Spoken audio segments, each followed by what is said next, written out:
नमस्कार साथियों, मैं आशीष स्वागत करता हूं आपका आश्रिति क्लासेस में। हम लोग पहला चैप्टर पढ़ रहे हैं 1857 का प्रथम स्वाधीनता संग्राम तथा स्वतंत्रता प्राप्ति हेतु प्रयास। इसके पहले वाले वीडियो में हमने पढ़ा हुआ है कि 1857 के स्वतंत्रता संग्राम की पृष्ठभूमि क्या थी, स्वतंत्रता संग्राम के कारण क्या थे तथा स्वतंत्रता संग्राम के प्रमुख स्थानों के बारे में कि कहाँ कहाँ से विद्रोह प्रारंभ हुआ था और किस किस ने इसका नेतृत्व किया तथा किन किन ने इसका दमन किया था। आज हम लोग पढ़ेंगे 1857 के स्वतंत्रता संग्राम की कुछ प्रमुख घटनाओं के बारे में। चलिए आइए तो स्टार्ट करते हैं।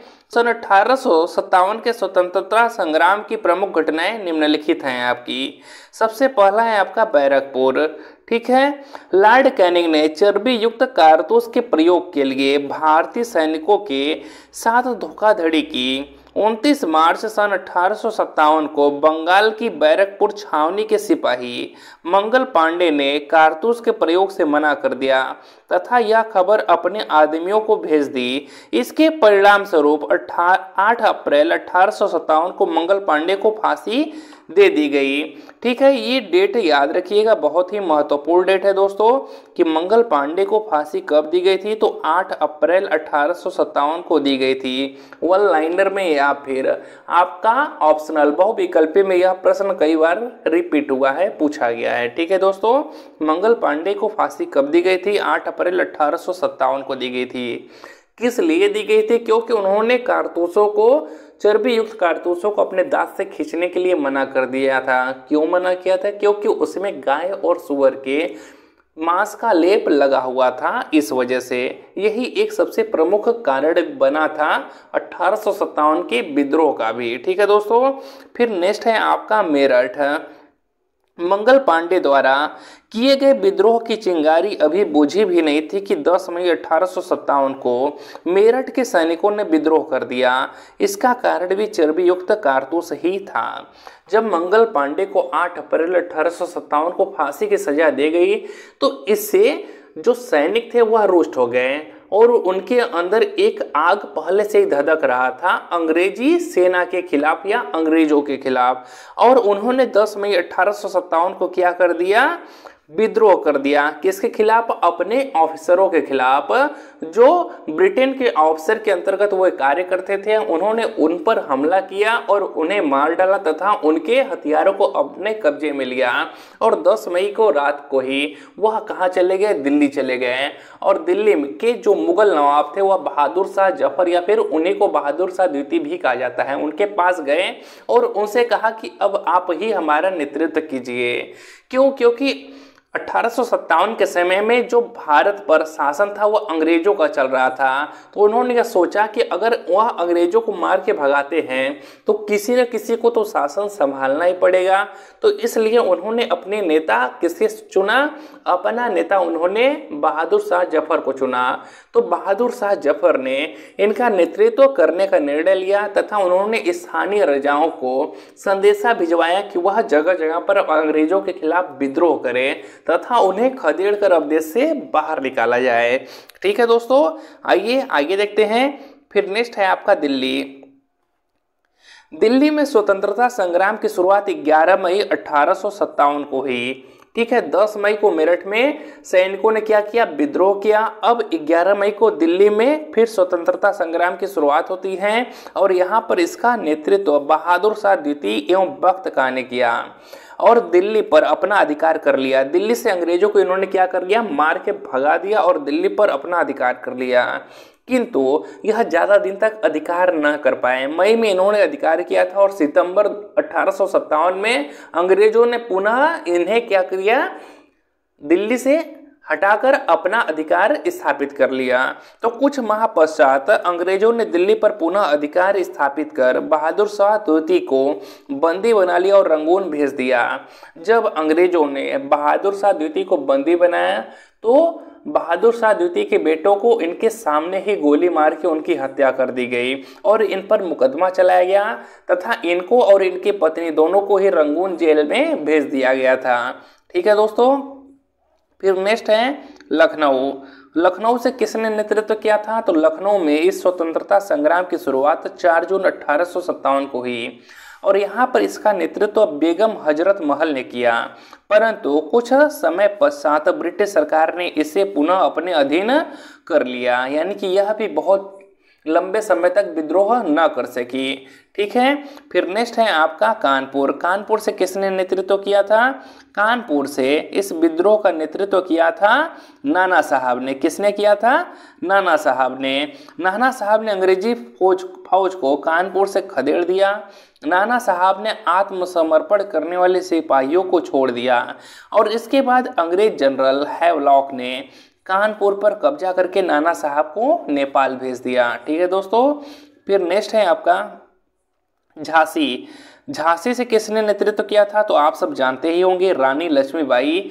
रानी लक्ष्मीबाई सर ह्यूरोज की सेना के साथ बहादुरी से लड़ी, किंतु झांसी पर अंग्रेजों ने अधिकार कर लिया। झांसी से रानी लक्ष्मीबाई क्यों लड़ी थी? तो अंग्रेजों ने जो लॉर्ड डलहौजी थे, हड़प नीति के अनुसार रानी लक्ष्मीबाई का कोई पुत्र नहीं था, तो उन्होंने एक पुत्र को गोद लिया हुआ था, किंतु वह कहा था, किसने? लॉर्ड डलहौजी ने कहा था कि जिन भी राजाओं का अपना स्वयं का पुत्र नहीं होगा, उनके राज्य को अंग्रेजी शासन में मिला लिया जाएगा। इसी से खफा होकर रानी लक्ष्मीबाई ने भी अंग्रेजों के खिलाफ विद्रोह कर दिया था और काफ़ी बहादुरी के साथ वह लड़ी। ठीक है, इन्हीं के बारे में कहा जाता है कि खूब लड़ी मर्दानी, वह तो झांसी वाली रानी थी। फिर नेक्स्ट है मध्य प्रदेश। रामगढ़ की रानी अवंतीबाई ने विद्रोह का झंडा खड़ा किया, परंतु अंग्रेजों ने स्वतंत्रता संघर्ष को दबा दिया। ठीक है, तो मध्य प्रदेश से किसने नेतृत्व किया था? रानी अवंतीबाई ने किया था। फिर नेक्स्ट है आपका बिहार।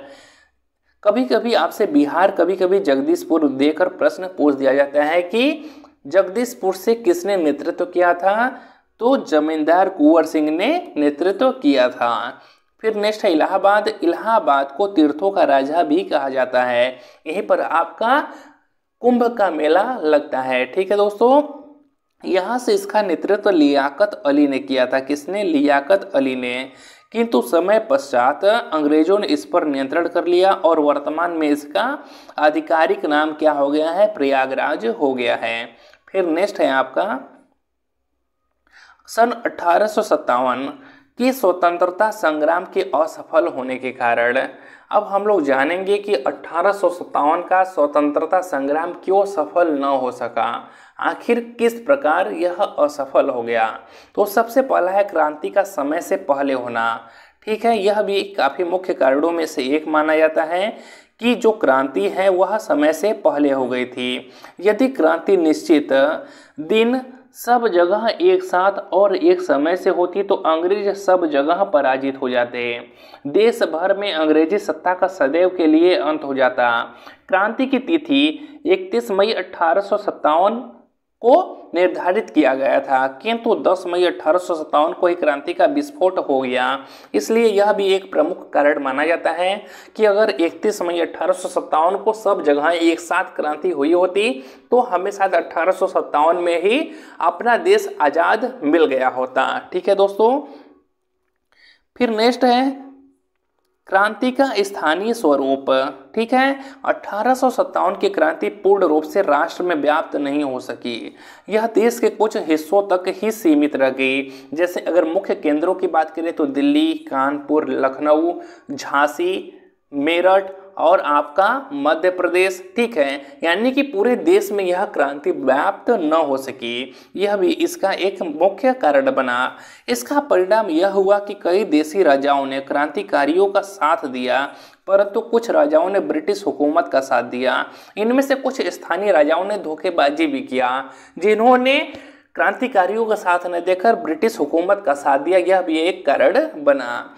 फिर नेक्स्ट है आपका क्रांतिकारियों में प्रभावी नेता का अभाव।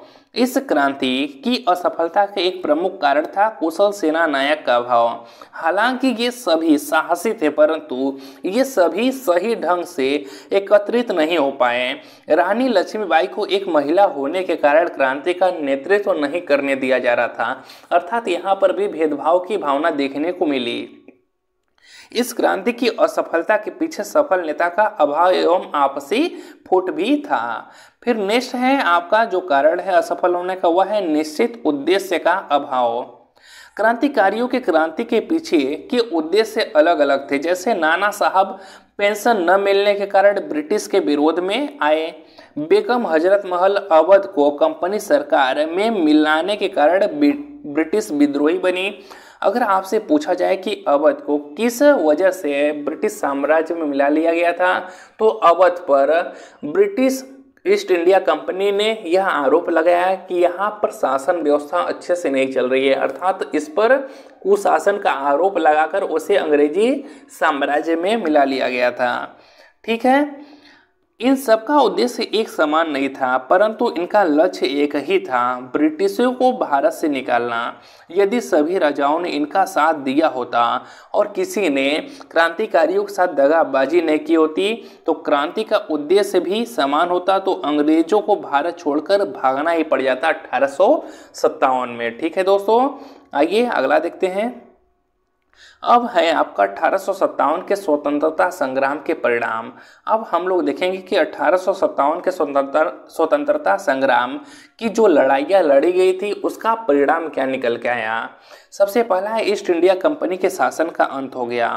ठीक है, तो 1857 के स्वतंत्रता संग्राम का ईस्ट इंडिया कंपनी पर गंभीर प्रभाव पड़ा। भारत में ईस्ट इंडिया कंपनी का राज्य समाप्त हो गया और ब्रिटिश सरकार का भारत पर सीधा नियंत्रण हो गया।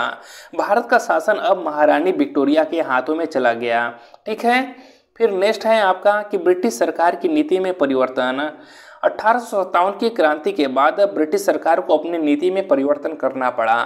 सन 1858 ईस्वी में इंग्लैंड की रानी विक्टोरिया ने घोषणा किया कि भविष्य में ब्रिटिश सरकार राज्यों के साथ हुई संधियों और समझौतों का पालन करेगी और किसी राज्य को हड़पने का प्रयास नहीं करेगी, अर्थात लॉर्ड डलहौजी के हड़प नीति को समाप्त कर दिया गया। फिर नेक्स्ट है दत्तक पुत्र लेने का अधिकार, अर्थात भारतीय नरेशों को दत्तक पुत्र लेने का अधिकार मिल गया। दत्तक पुत्र मतलब किसी भी पुत्र को वह चाहे गोद ले सकते हैं। जिन भी राजाओं के पास अपना खुद का पुत्र नहीं हो, किसी भी पुत्र को गोद लेकर उसे अपना राज्य सौंप सकते हैं। फिर नेक्स्ट सेना के संगठन में परिवर्तन।